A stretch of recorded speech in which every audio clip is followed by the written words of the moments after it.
Up until 7 months ago, I had a marriage, a job, and a best friend I trusted with my entire life.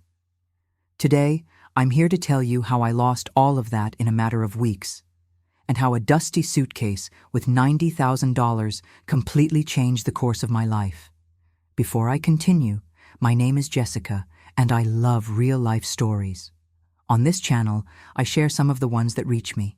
If you're into this kind of thing too, make sure to follow the channel and turn on notifications so you don't miss any story. Today, you're going to hear Hannah's story.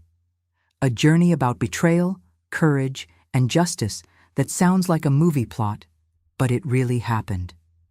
Up until 7 months ago, I believed I knew the people around me. I couldn't have been more wrong. And now, I'll tell you how everything fell apart on that autumn Tuesday when I came home early from work. It was 10 in the morning when I felt that strange nausea in my stomach. It wasn't hunger. It wasn't the flu. It was that kind of unease that comes from the inside, as if your body already knows something your mind refuses to accept.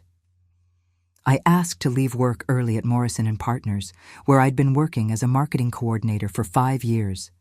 My boss, Gerald Morrison, gave me a strange look when I asked to go, as if he already knew something I didn't. I drove the 20 minutes to my apartment with my hands shaking on the steering wheel, the radio off, the silence weighing like lead. When I parked in the building's lot, I saw Laura's silver car, my best friend's, in the visitor space. That wasn't unusual. She had a key to my apartment. Sometimes she'd go there during the day to work when her internet was down. But that day, something in my chest tightened. I climbed the 3 flights of stairs slowly, put my key in the lock without making a sound, and then I heard it. Laughter coming from my bedroom. Her laughter. That intimate, soft laugh filled with complicity. The laugh she used when she was with someone special. My heart started racing. I should have knocked. I should have yelled. I should have done anything other than what I did.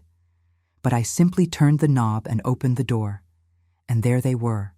My husband, Andre, and Laura, my best friend of more than 10 years, in my bed. On the sheets I had just washed the day before, the world stopped. They didn't panic. They didn't even rush to cover themselves. Laura looked at me with an expression that wasn't shame. It was annoyance.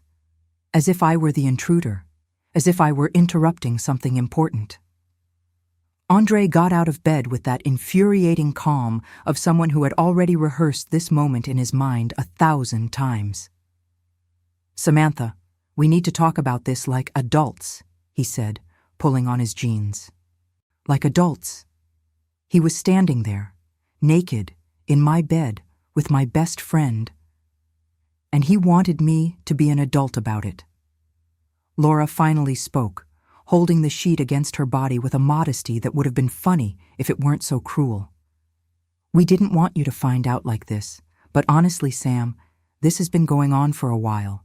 You should have known things weren't working between you two."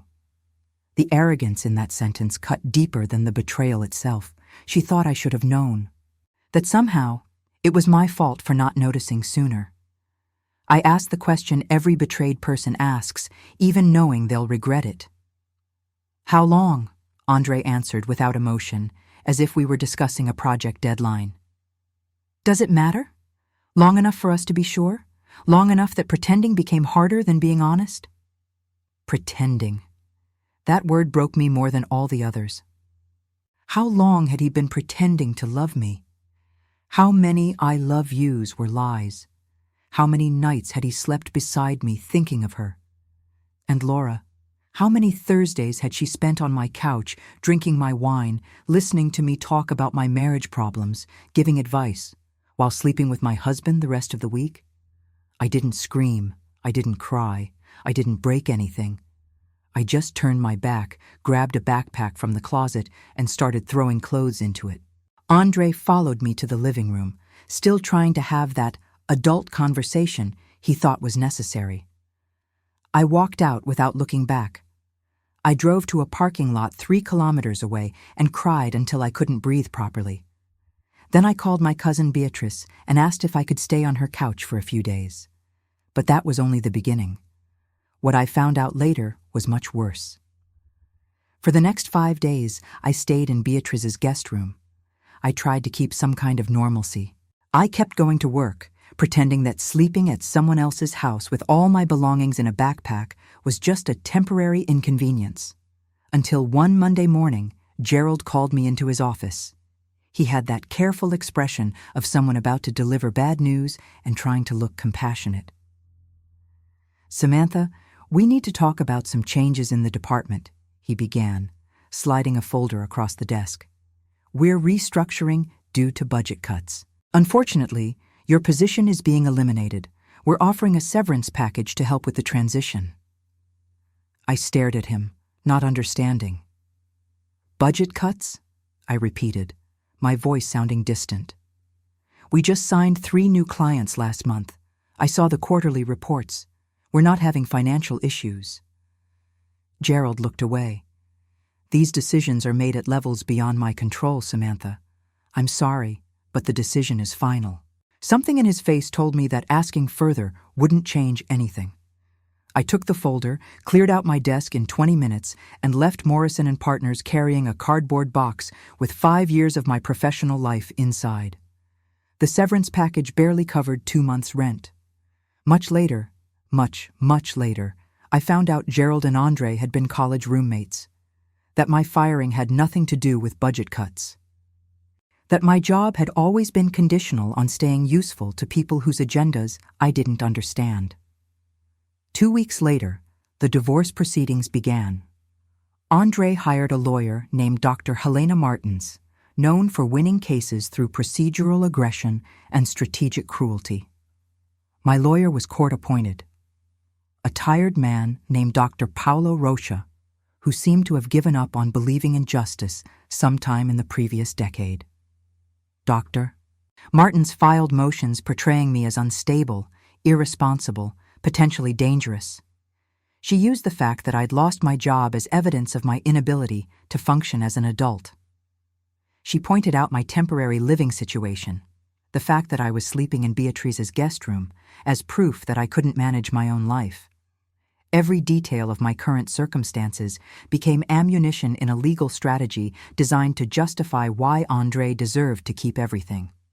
The judge presiding over our case, Dr. Roberto Silveira, was a man in his 50s who had an efficient way of moving through his docket, as if he'd already made his decisions before hearing any real testimony. Every motion Dr. Martins filed, Dr. Silveira approved. Every request Dr. Rocha made on my behalf, the judge denied, barely glancing at the supporting documents. Andre kept our apartment because his name appeared first on the deed, even though I had contributed equally to the down payment and monthly installments for 5 years. He kept our car because I had missed 2 payments during the chaos after losing my job.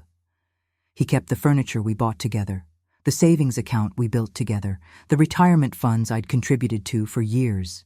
The settlement left me with my clothes, my laptop, and barely enough money to cover 3 months' rent in any apartment I could afford. The worst part wasn't losing material possessions. It was watching Laura take the witness stand as a character witness against me. She wore a navy blue suit I recognized immediately. We had picked it out together 2 years earlier during an afternoon of shopping where we spent hours trying on clothes and laughing in fitting rooms. She had asked my opinion about that exact suit, and I'd told her it made her look professional and confident. Now she was wearing it to testify against me in divorce court. She sat on the witness chair with perfect posture, hands folded in her lap, and lied with the kind of conviction that comes from practice. She told Dr. Silveira that I'd been unstable for months, that I'd made worrying comments about self-harm, that I'd become increasingly paranoid and difficult to live with, that Andre had stayed in the marriage out of obligation and fear, not love. None of it was true. Not a single word. But Laura delivered every lie with perfect emotional calibration, her voice breaking slightly at the right moments, her expression showing concern mixed with reluctance, as if testifying against me was painful but necessary for my own good.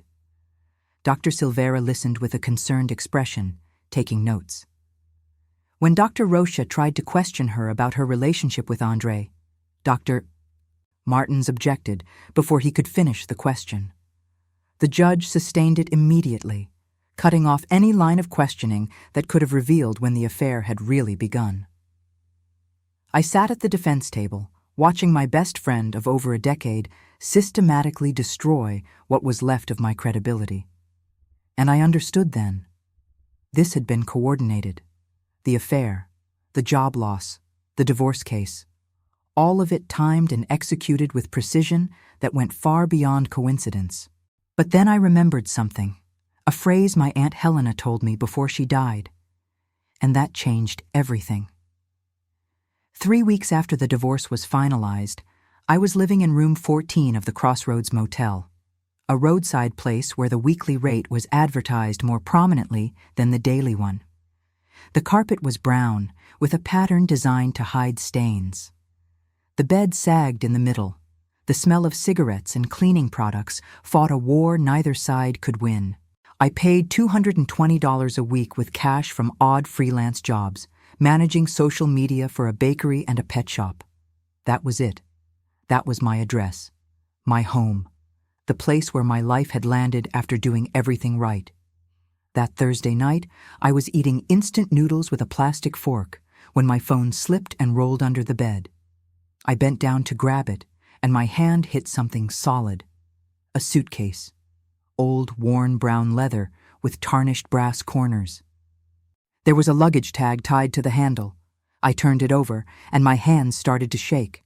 Samantha Oliveira Silva, my full name, written in my Aunt Helena's unmistakable handwriting. Helena had died 9 months earlier, alone in her house, surrounded by old files and newspapers. Everyone in the family said she'd been the difficult one, the paranoid one, the one who showed up at gatherings handing out pamphlets about corporate corruption. How her suitcase had ended up under my motel bed, where I'd only been living for 3 weeks, was beyond me. The suitcase had 2 brass locks with keyholes. I turned it upside down, checking the sides. There was a small plastic bag taped underneath.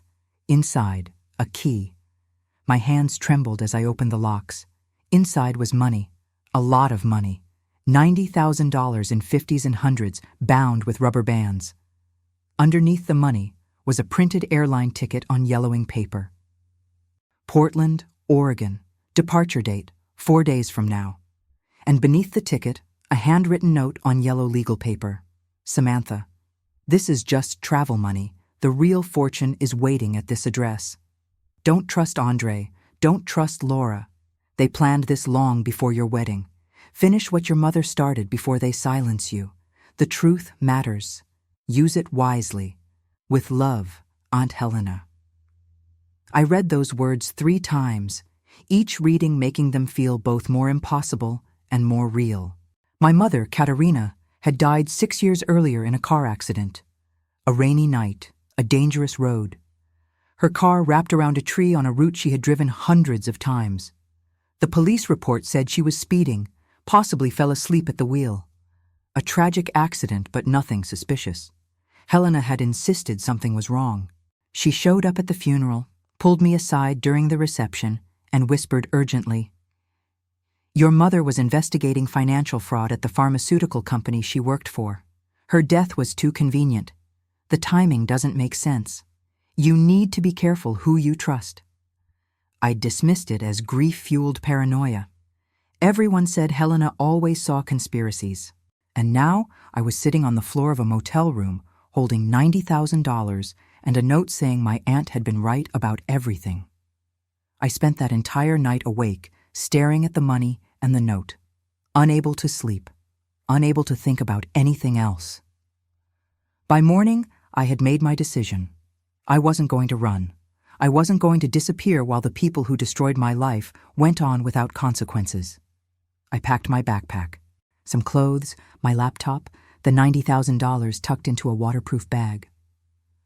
I left a note for Marcia at the front desk, saying I had paid for the week but wouldn't be coming back. She looked at me with an expression that could have been concern or relief.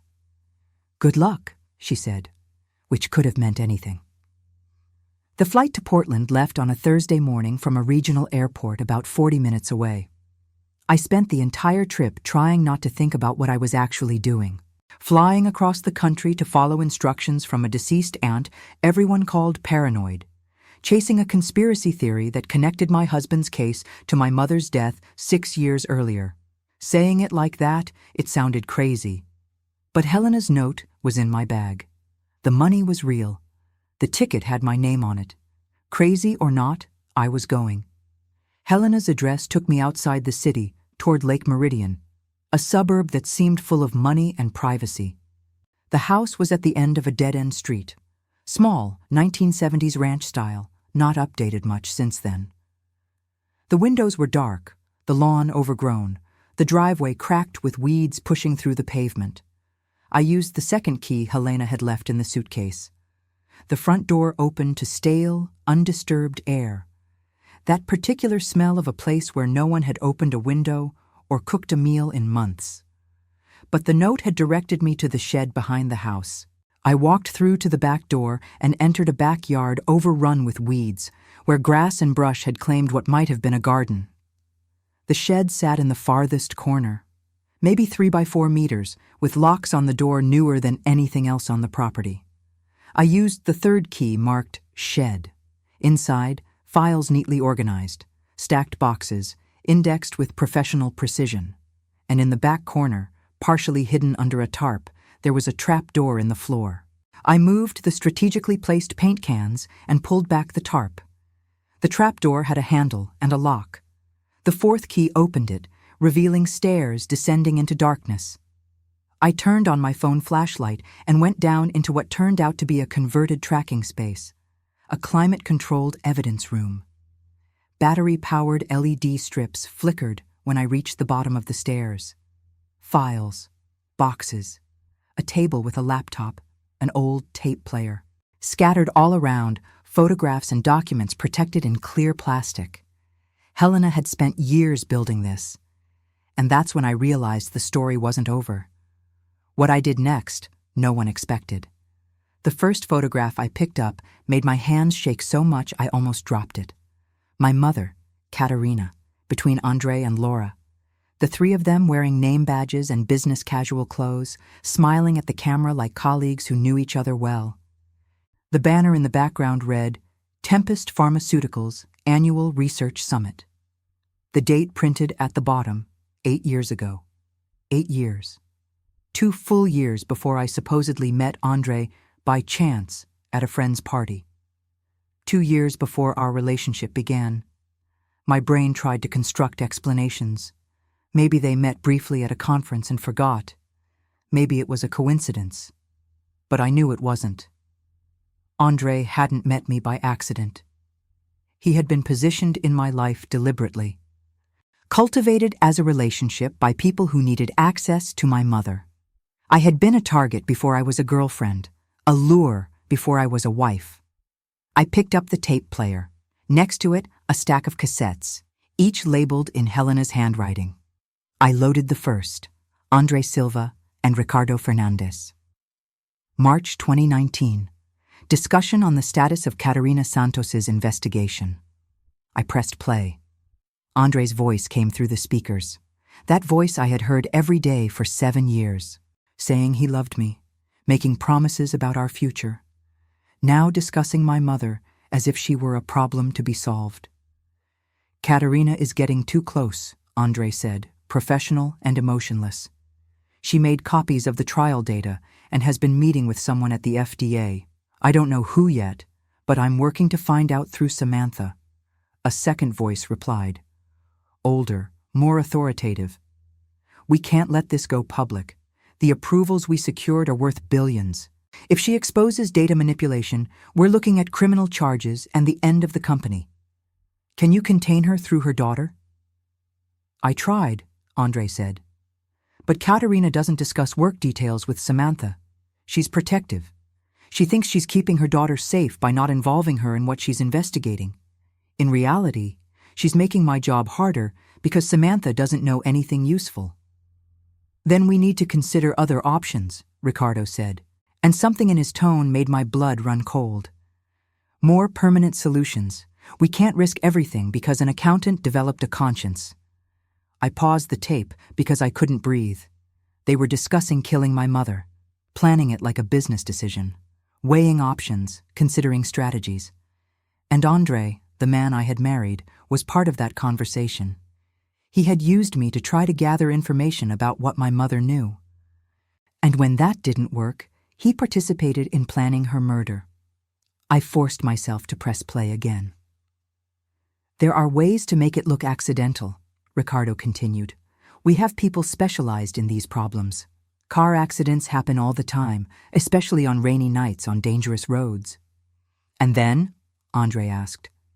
If Katerina dies, Samantha will be devastated.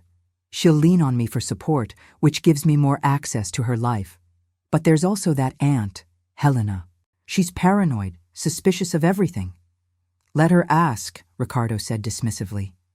No one takes Helena Santos seriously. If she starts claiming Katerina's death wasn't an accident, people will just think she's being paranoid again. The key is making sure there's nothing concrete for her to find. The recording continued for 20 more minutes, detailing logistics and contingencies, discussing my mother's murder with the same tone people use to plan a vacation. I found more tapes, conversations between Laura and someone called Dr. Sophia Chen, apparently Laura's aunt and a senior researcher at Tempest. These recordings revealed that Laura had been assigned to befriend me after my mother's death, to ensure I remained isolated and manageable, to monitor whether I showed signs of investigating what really happened. Every Thursday night had been surveillance. Every heart-to-heart conversation had been data collection. My entire friendship had been fabricated. I don't know how long I stayed in that tracking space. Hours. Maybe long enough for my back to hurt from sitting on the concrete floor and my eyes to sting from reading under LED lights. Finally, I found the laptop Helena had left. A note taped to the screen read, "Play this first," with an arrow pointing to a video file called For Samantha. I opened the file. Helena's face filled the screen. She looked exactly as I remembered her from the last family holiday 2 years before, though visibly ill. Gaunt face, hands shaking slightly as she adjusted the camera, but her eyes were sharp and focused. She wore a coat I recognized, navy with wooden buttons. "Samantha," she began, her voice steady despite physical deterioration. "If you're watching this, it means I'm dead and you found my file. Which probably means you're angry, confused, and wondering why I didn't tell you any of this while I was alive." She paused to drink water from a bottle out of frame. "The truth is, I tried. I warned you about Andre at your engagement party, pulled you aside and told you to be careful. Something about him seemed wrong. I told you to watch how Laura behaved around him, to pay attention to the little things that didn't fit. You thought I was being paranoid. Said I saw conspiracies everywhere and needed to let you live your life without interference." Her expression softened slightly.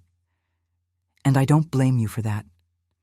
I spent decades being the relative everyone described as difficult and eccentric.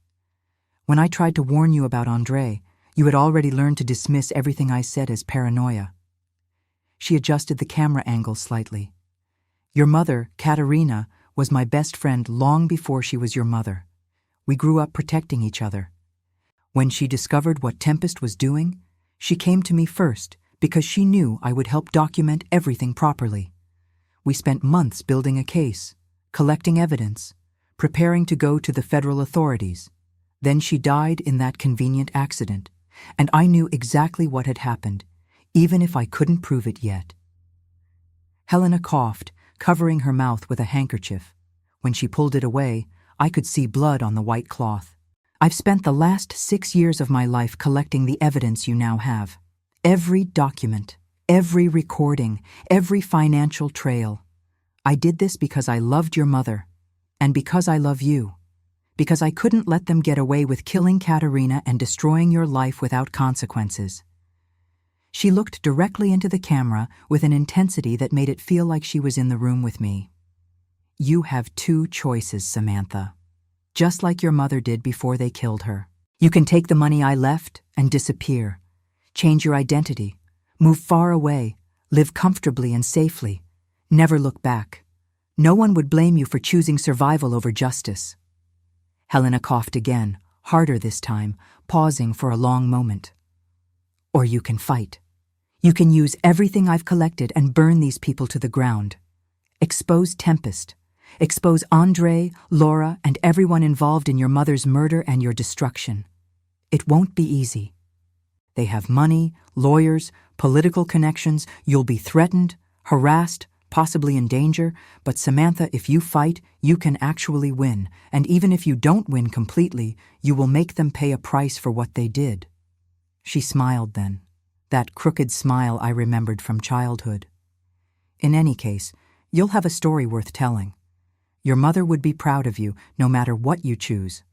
But I think we both know which choice will let you sleep at night." Her expression turned serious again. "I love you, Samantha. Don't let them win." She reached for something out of frame, then looked back at the screen. "Oh, and one more thing I didn't mention in the written materials. Montana Verde Credit Union, account number 9851. The password is your mother's Tempest employee number. That's the real fortune. The $90,000 in the suitcase is just travel money. Use what's in that account to fight, or use it to run. But for God's sake, use it." The video ended with Helena reaching for the camera. I grabbed my phone and called Montana Verde Credit Union. After 45 minutes navigating automated menus, I finally reached a human. I gave the account number. The representative was silent long enough for me to think the call had dropped. "Ma'am," she said finally, her voice suddenly much more professional. "I'll need to transfer you to our wealth management division. Please hold." The hold music was classical piano, sounding like it was being played underwater. After what felt like an eternity, a woman named Patricia answered. She asked me to verify my identity using my mother's employee number as the password. When I gave the numbers, she paused before explaining carefully. "Helena established a trust in your name. The fund contains stock portfolios, real estate, and intellectual property rights your mother secured before her death." She took a deep breath.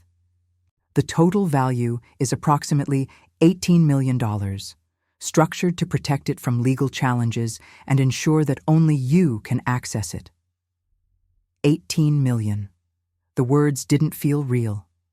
Helena had spent 6 years not only collecting evidence, but building a financial foundation that would allow me to fight without being destroyed by legal fees. I chose to fight. Using the contact information Helena left, I called Special Agent Marina Silva at the FBI office in Portland. She picked up on the third ring, her tone suggesting she was busy. "Silva. My name is Samantha Oliveira," I said, hearing my own voice tremble slightly.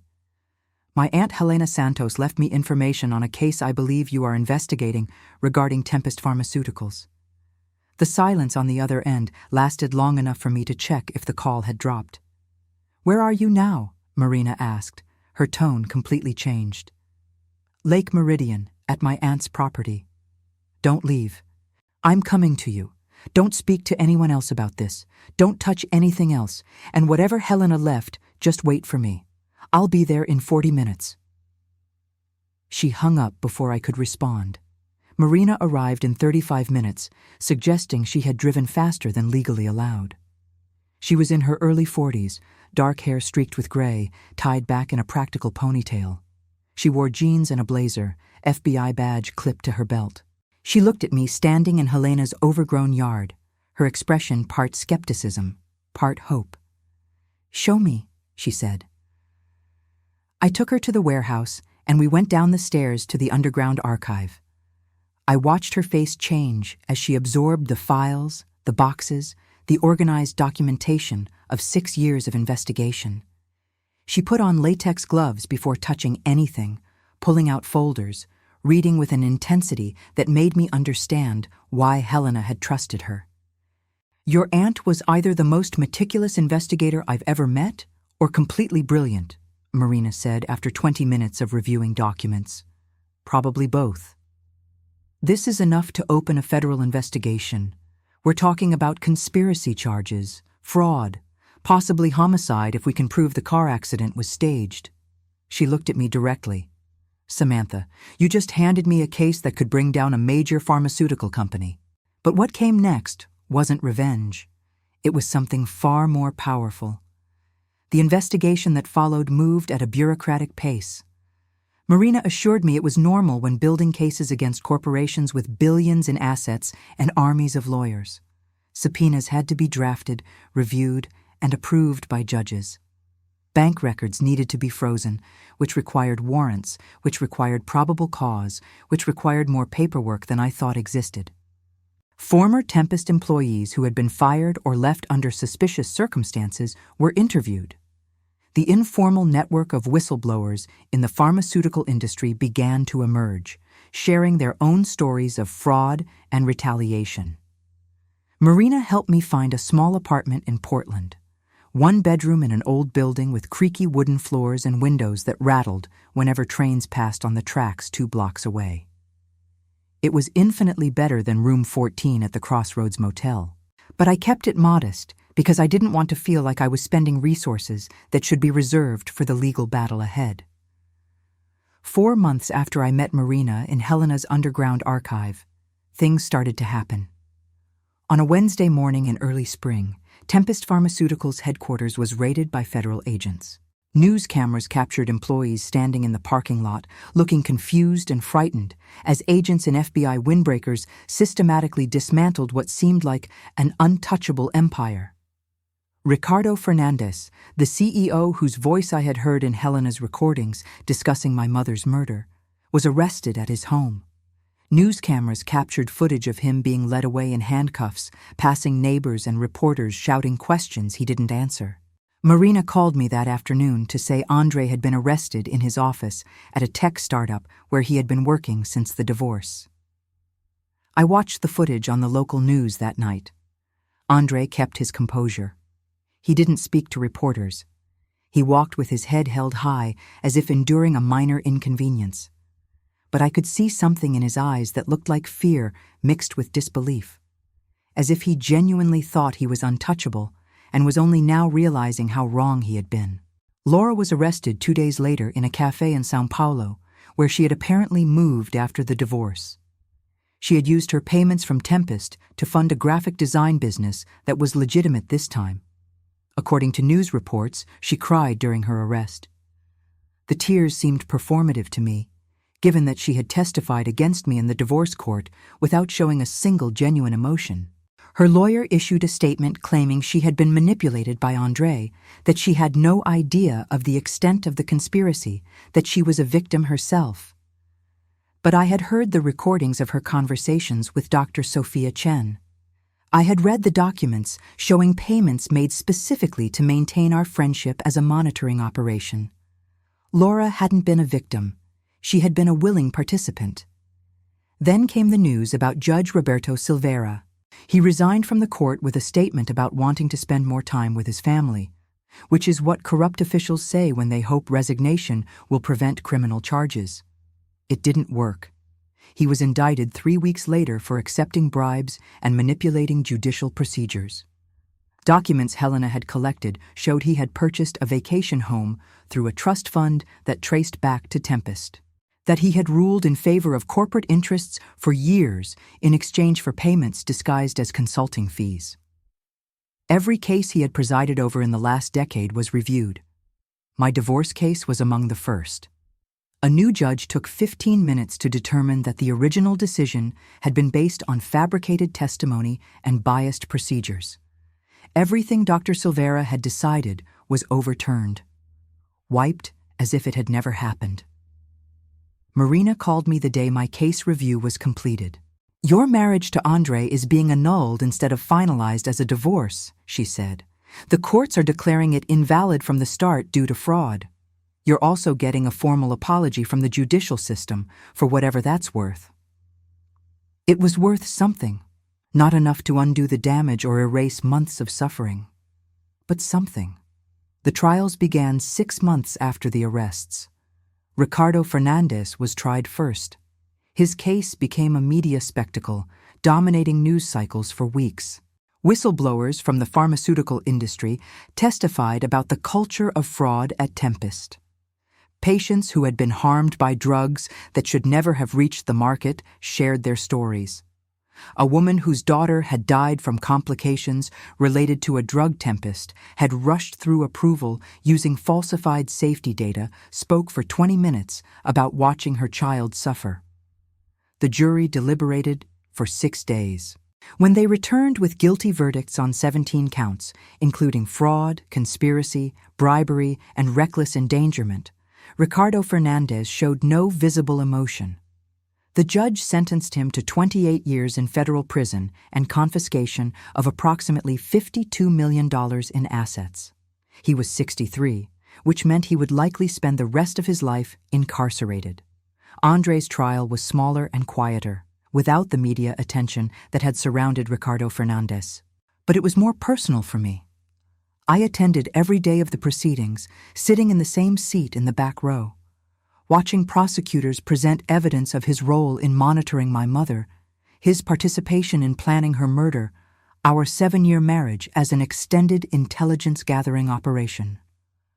The recordings Helena had collected were played in court. I heard Andre's voice discussing my mother as if she were an obstacle that needed to be removed. I heard him report conversations I had about her work. I heard him strategize about how to use our relationship for information gathering. Prosecutors presented bank records showing payments made to him throughout our entire marriage, demonstrating that he had been compensated for every month he spent pretending to love me. His defense attorney tried to argue that Andre had been a low-level participant manipulated by more powerful people, that he had been coerced into involvement he did not fully understand. But the recordings showed someone who had been eager and willing, someone who had made strategic suggestions on how to approach my mother's murder, someone who had continued receiving payments and participating in the conspiracy years after her death. The jury returned guilty verdicts for conspiracy to commit homicide, fraud, and extortion. The judge sentenced him to 18 years in federal prison. When the verdict was read, Andre looked at me across the courtroom. His expression was complicated, something between anger and resignation, as if he couldn't believe that the woman he had married as part of a surveillance operation was the one who brought the evidence that destroyed him. I looked back without blinking, without emotion, because I was done being intimidated by people who had systematically underestimated what I was capable of when pushed far enough. Laura accepted a plea deal instead of going to trial. In exchange for testifying against other defendants, her sentence was reduced to 10 years.